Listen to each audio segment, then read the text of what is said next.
Xerox or photocopy, pareho lang ba ang meaning? Okay, bakit ko ba naitanong? Kasi kanina may bata na sabi, ate, pwede po magpa-photocopy ng ID sa senior? Okay, ang sabi naman nung tinanong, wala po kaming photocopy.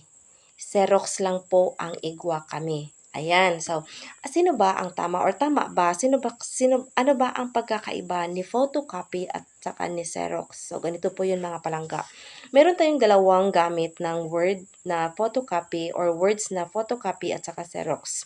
Pwede siyang magamit sa verb at pwede din siyang gamitin as a noun.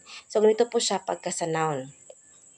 When used as noun, photocopy means a copy made using a photocopier. Ayan, pagka-photocopy at saka sa noun siya, meaning to say, may machine tayo, di ba? Ang printer, di ba? Ang printer, meron siyang dalawang function. To photocopy and to print. But mainly, to print ang iya gamit, but pwede natin siya dito pwede ta maka-photocopy kasi may function din siya nga to photocopy.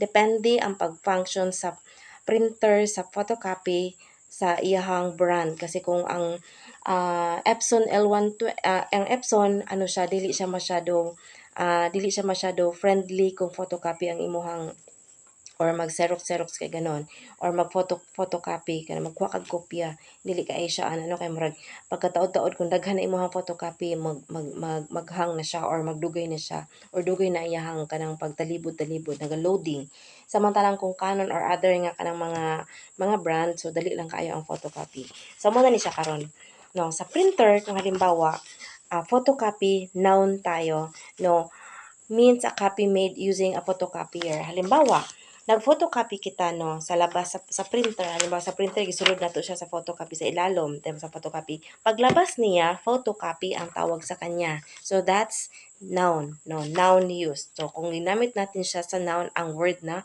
photocopy. Ngayon, ano naman ang noun na ibig sabihin ng Xerox na word? So ganito po siya. Whereas Xerox means a photocopy. So, meaning to say, ito siya. Ito na, ang lumabas, no? Ang lumabas.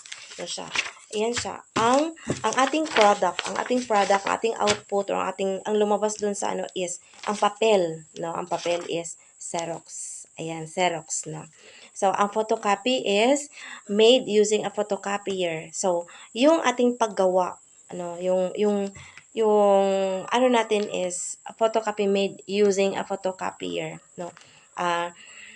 Gumamit po tayo ng photocopier. So, that is photocopy. So, may gamit tayo, may tool tayo na ginamit para makabuo or makakuha tayo or makaproduce tayo ng tinatawag nating Xerox. Na. So, gumamit tayo ng machine, gumamit tayo ng printer para maka-photocopy. Ayan. At ang lumabas ay ang Xerox. Ayan. Next, gamitin natin siya ang photocopy at ang Xerox sa verb. So, ganito po siya. When used as verbs, photocopy means to make a copy using a photocopier. So, meaning, ang action, no, na ang action na ating gagawin para makakuha tayo ng maka-produce tayo ng photocopy, no. So, mag-photocopy kita. So, ma-photocopy tang ibutang nato. Gamit tayo ng photocopier or machine. Ayan. So, photocopy ay ang tawag dyan under sa usage ng verb.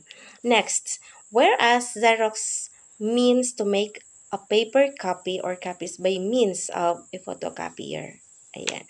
Whereas Xerox means to make a paper copy or copies by means of a photocopier. So, ito naman siya, yung pagpalabas natin ng ating mga product o ganito, mga photocopy, so yun naman ang Xerox, no. So yung pag-produce natin kung ilang copies ang ating ipoproduce, so that's Xerox in verb, no. Xerox under sa verb, no. So yan siya. So tatandaan natin magkaiba ang meaning ni Xerox at magkaiba din ang meaning ni photocopy.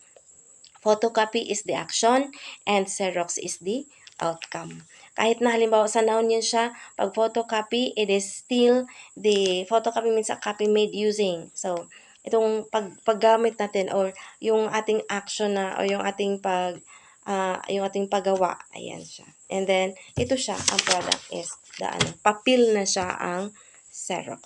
Ayan lamang po mga palangga. Maraming salamat.